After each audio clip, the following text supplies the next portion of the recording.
So we have made predictions for the outcome. These predictions were based on our estimated model. So we used the model alpha hat plus beta hat times the input variable as a prediction for the outcome, for the average outcome. Since both alpha hat and beta hat are unbiased estimators, also this fitted value will be an estimator that is unbiased. The standard error of the prediction is given by the formula on screen. If you look at it, you can see that this formula will be the lowest, so we will get the highest precision if the second term here becomes 0. When is it 0? Clearly it is 0 if either xh is equal to the average, or if all x's are the same.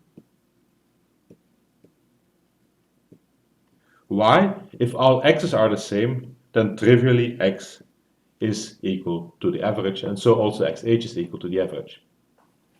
Tests and confidence intervals for the prediction are based again on a t-distribution. So when we take the predictor minus the population parameter, we divide by the standard error.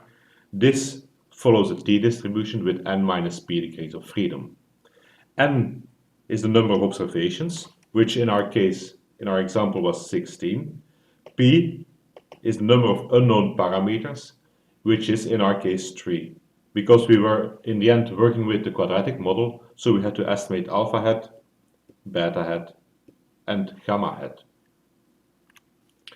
If we want to make predictions in R, we will be using the function predict. Predict, we have to define which values we want to predict. So here we will predict everything for values from 800 to 2200. And then we have to specify that it is a data frame.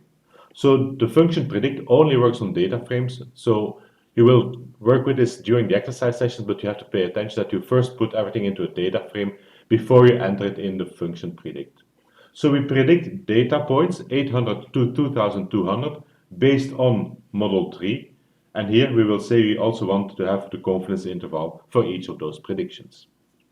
The output will then give you 3 values. Well, it will give you 3 values for every x value. So it will give you a fitted value. So this is my y hat.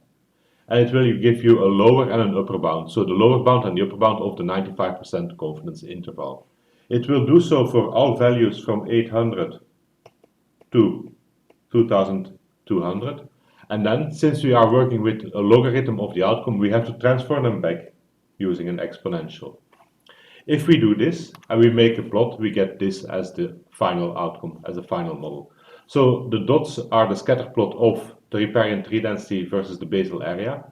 The full line here is the fit, so it's the model, is a geometric mean of the outcome.